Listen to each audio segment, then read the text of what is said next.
May 1940. L'Épinette, France. A German patrol advanced cautiously through the French countryside, weapons ready, scanning for British troops they knew were somewhere nearby. The soldier at the front of the patrol never saw what killed him. An arrow, fired from a medieval English longbow, struck him in the chest. He fell dead before his comrades could react. The shooter was Captain John Malcolm Thorpe Fleming Churchill of the Manchester Regiment. His friends called him Jack. History would call him Mad Jack, and for the next 5 years, he would fight World War II armed with a sword, a longbow, and a set of bagpipes. This is the story of the only British soldier to kill an enemy with a longbow in World War II. The man who captured 42 German soldiers armed only with a sword. The Commando who played bagpipes while leading his men into battle. The officer who escaped from a Nazi concentration camp walked 150 miles to freedom and complained that the war ended too soon. This is the story of Mad Jack Churchill, the last medieval warrior, and quite possibly the most interesting man of the 20th century. John Malcolm Thorpe Fleming. Churchill was born on September 16, 1906 in Colombo, British Ceylon, now Sri Lanka. His father, Alec Fleming Churchill, worked as a district engineer in Ceylon's civil service. His mother, Eleanor Elizabeth, came from County Cavan, Ireland. The Churchill family had no relation to Winston Churchill, though people would spend the rest of Jack's life assuming they did. Jack spent his early childhood in Ceylon, then moved to Hong Kong when he was 4 years old. In 1917, when Jack was 11, the family relocated to England, settling in Kent. He attended King William's College on the Isle of Man, a traditional British boarding school where boys learned Latin, rugby, and the proper way to conduct themselves as gentlemen. Jack was not a model student. He was restless, energetic, more interested in adventure than academics. He wanted to do things, not read about people who had done things.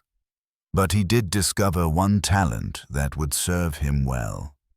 He could play the bagpipes. The bagpipes are not an easy instrument. They're loud, complicated, require strong lungs and coordination. Most people who try to learn the bagpipes give up within weeks.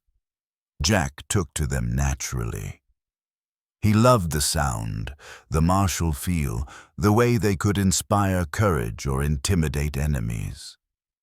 He practiced constantly, driving his classmates and teachers to distraction with the wailing drones echoing through the school halls.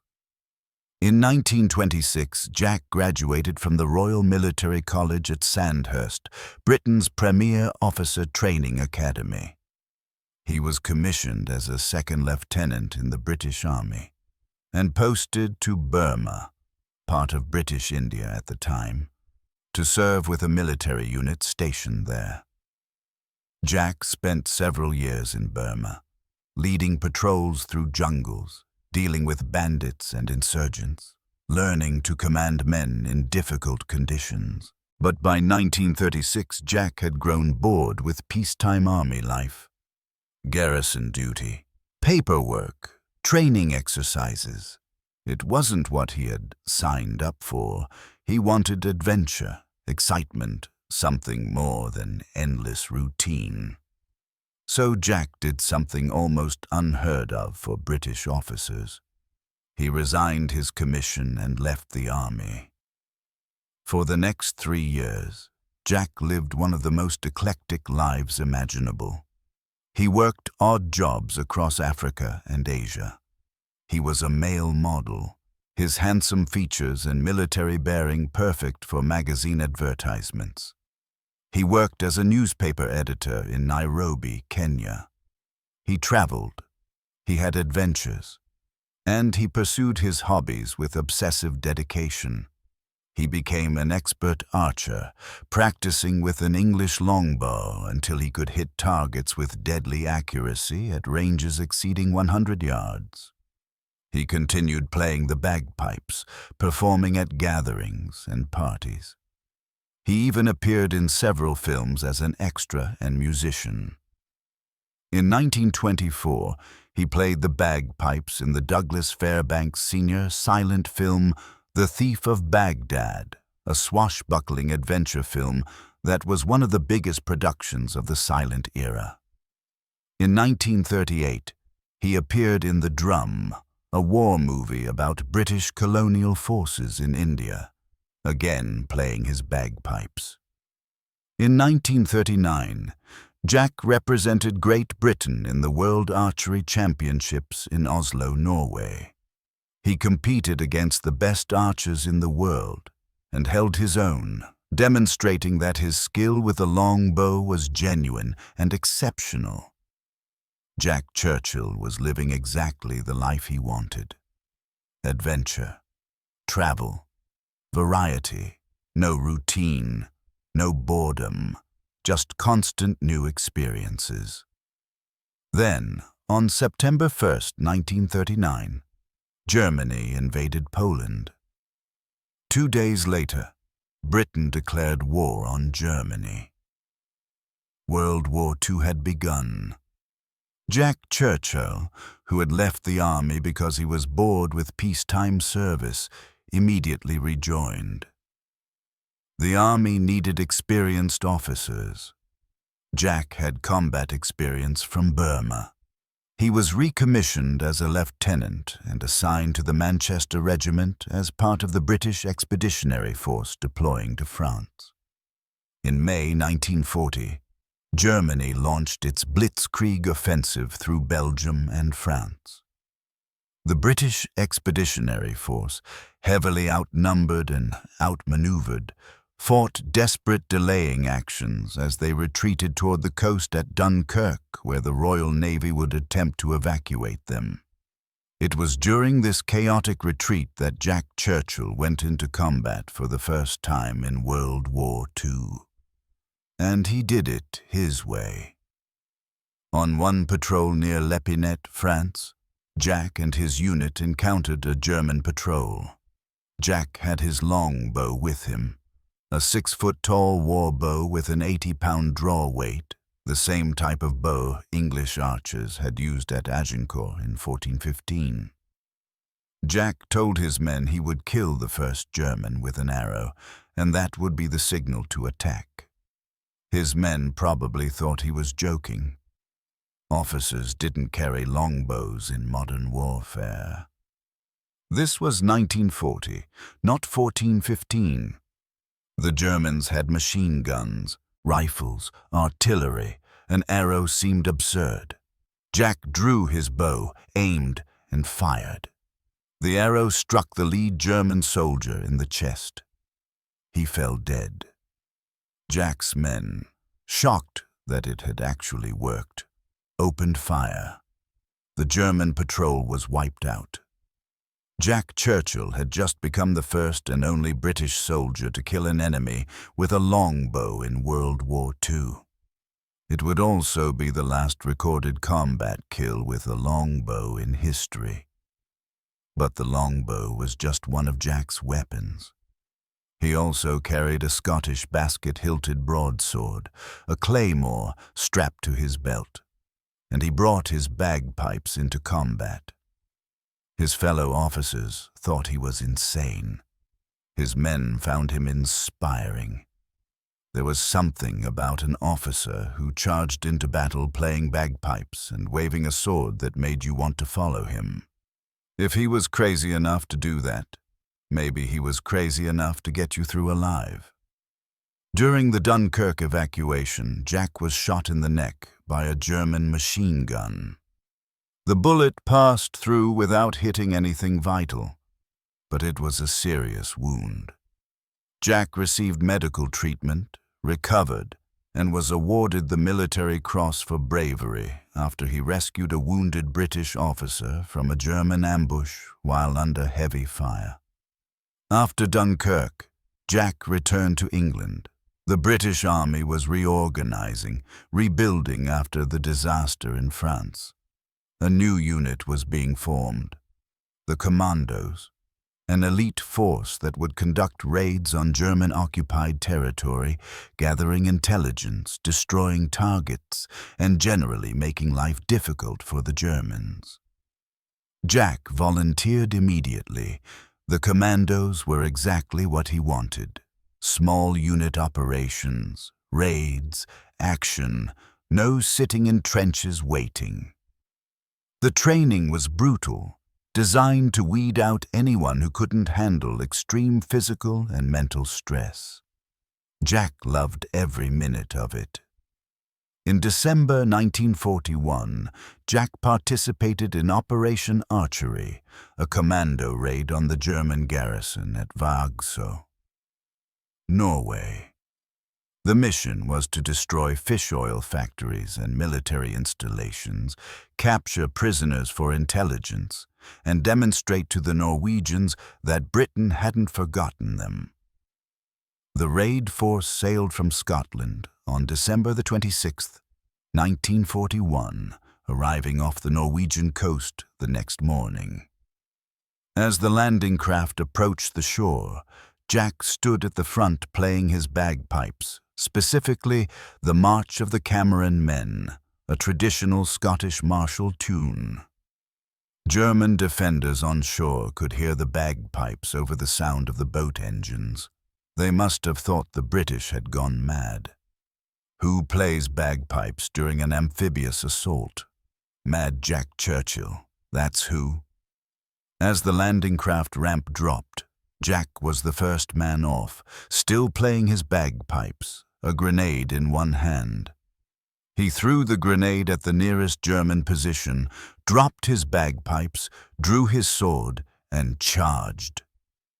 The Commandos stormed through Vagsø, fighting house to house. Jack led from the front, sword in hand, personally leading assaults on German strongpoints. At one point, a demolition expert accidentally set off an explosive charge near Jack while he was playing his bagpipes and drinking wine. The explosion shattered the wine bottle, sending glass fragments into Jack's forehead. He received medical treatment, then went back into the fight. The raid was a success. The Commandos destroyed the targeted factories, sank multiple ships, captured 98 German prisoners, and evacuated 77 Norwegian volunteers who wanted to join the Free Norwegian forces. British casualties were relatively light.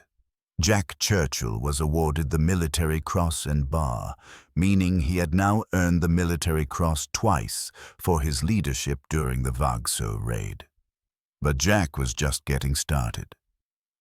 By July 1943, Jack had been promoted to Lieutenant Colonel and given command of No. 2 Commando.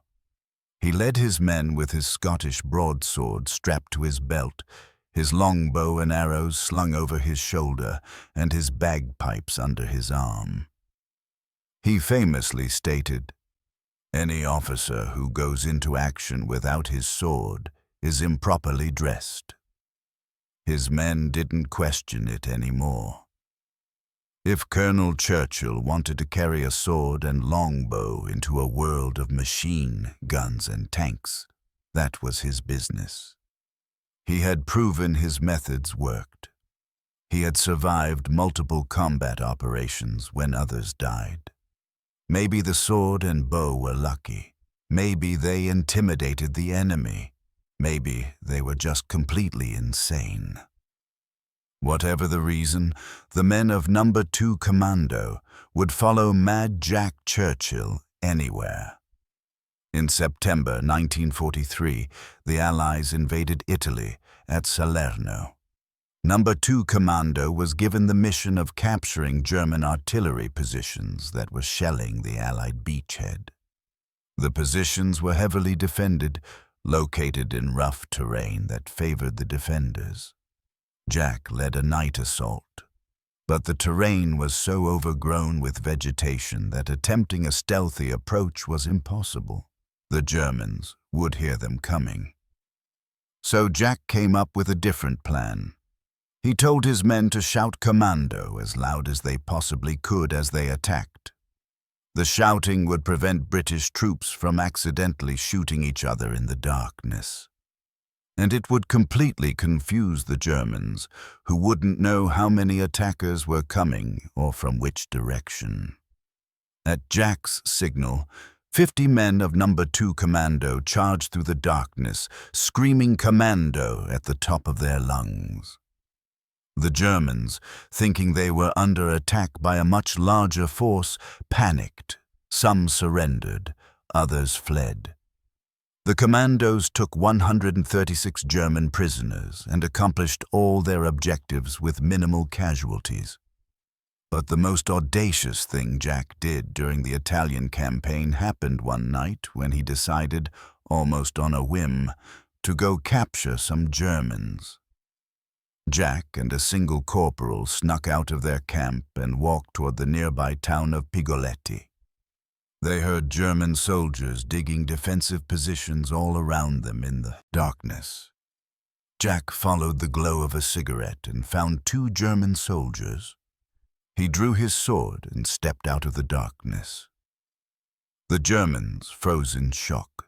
A British officer with a sword. At night, in the middle of their lines.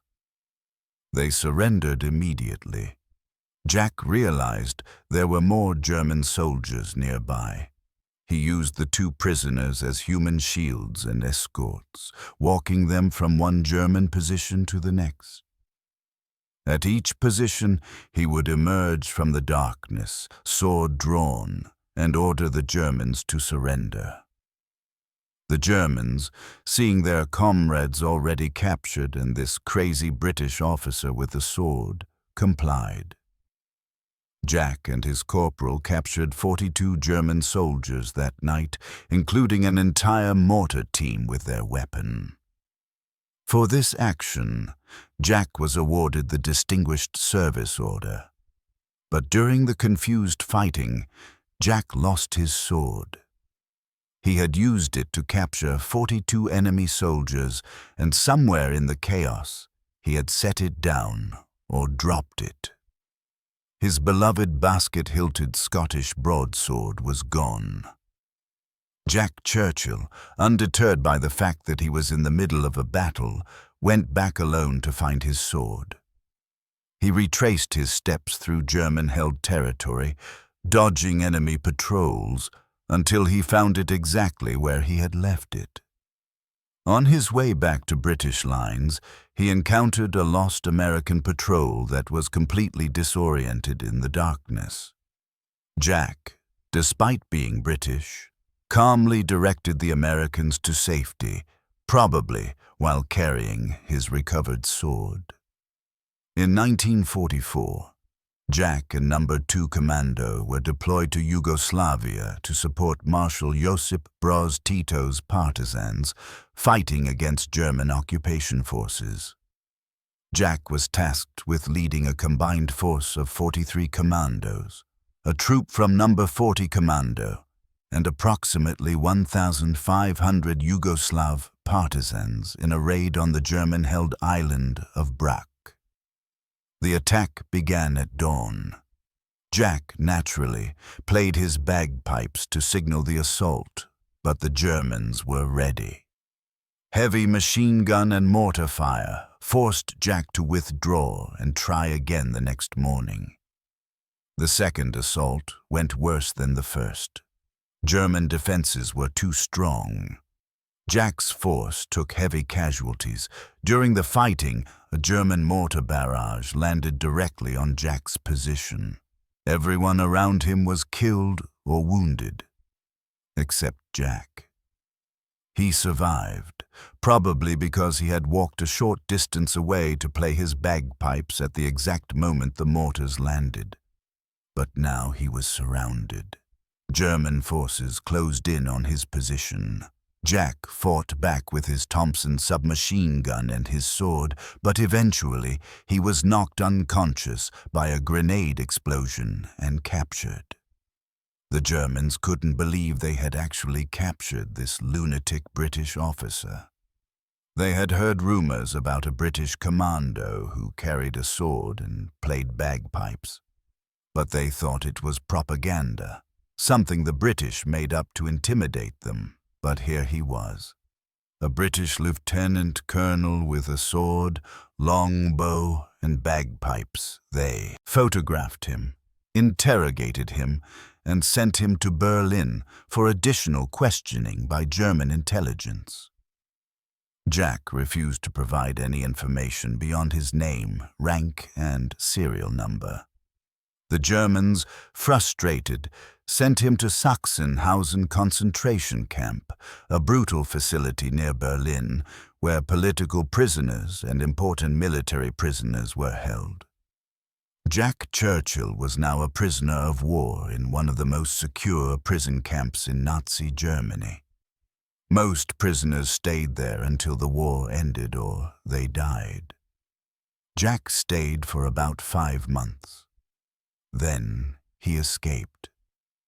In September 1944, Jack and a Royal Air Force officer crawled under the barbed wire perimeter fence during a dark, rainy night. They made their way through an abandoned drainage ditch and started walking toward the Baltic coast, about 50 miles away.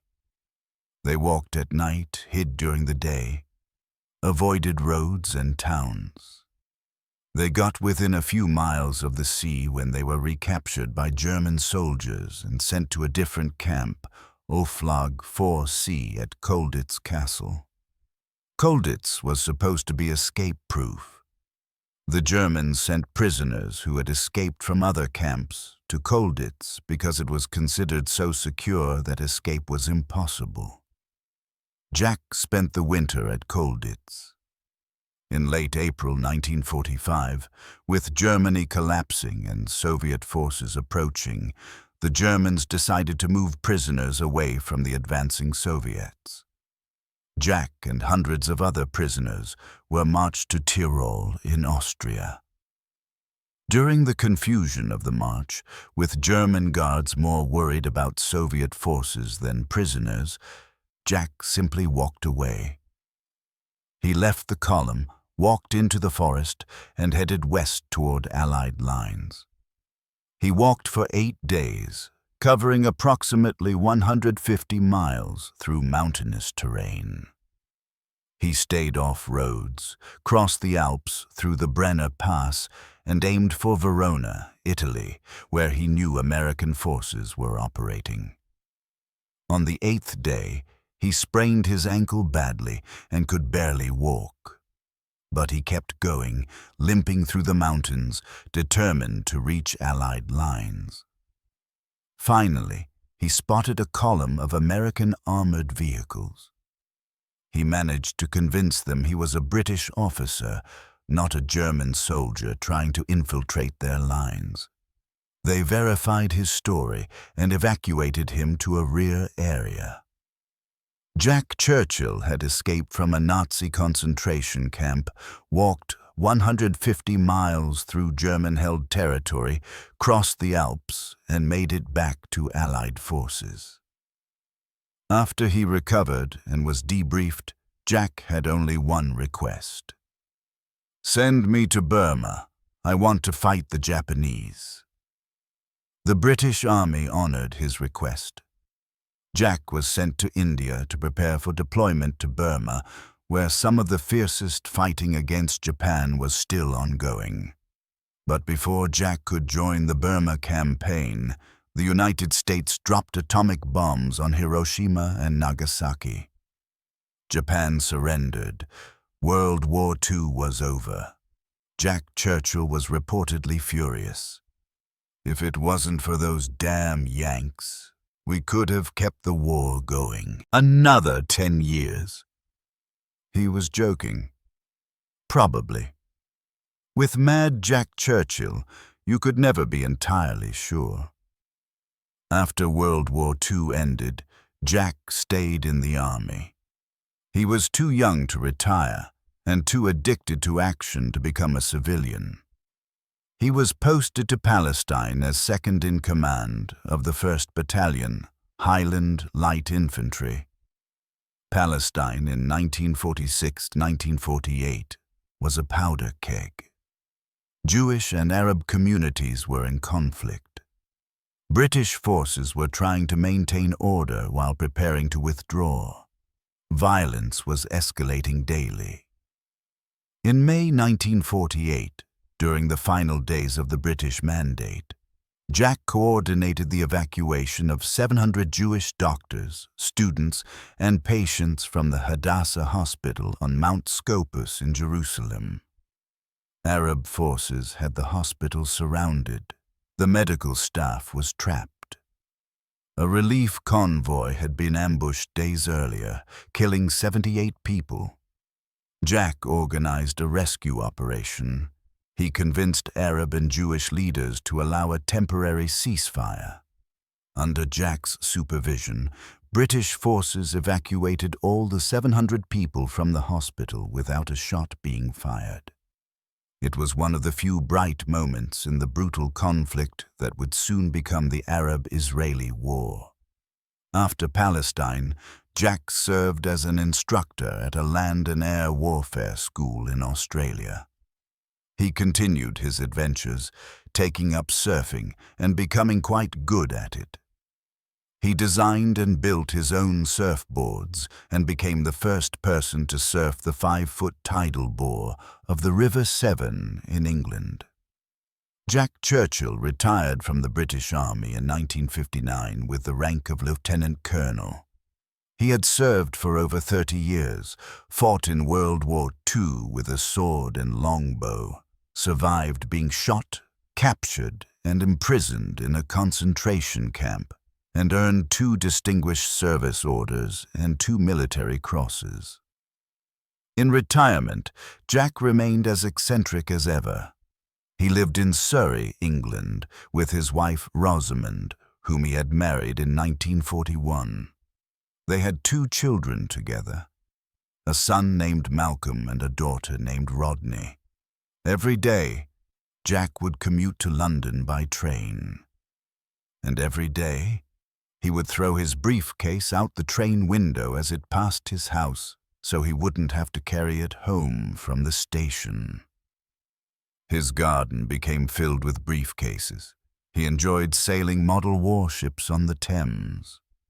He continued playing the bagpipes, much to his neighbors' delight or annoyance, depending on your perspective. He remained fit and active well into his 80s. People who met Jack Churchill in his later years said he was charming, funny, and still had the energy of a much younger man. He loved telling stories about his adventures, though he downplayed his own heroism and preferred to talk about the men he served with. When asked why he carried a sword and longbow in World War II, he would smile and say it was the proper way for an officer to go into battle.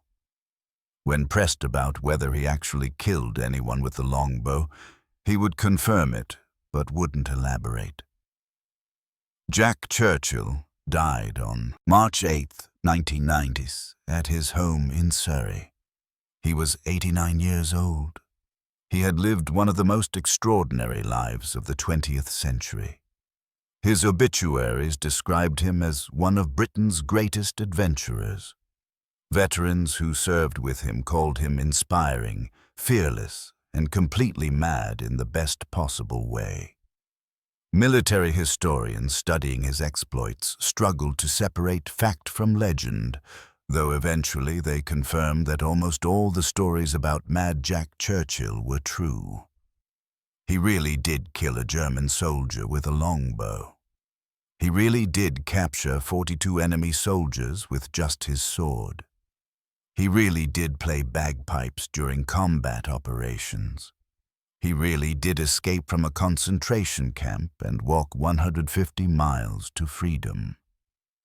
He really did say that officers should carry swords into battle.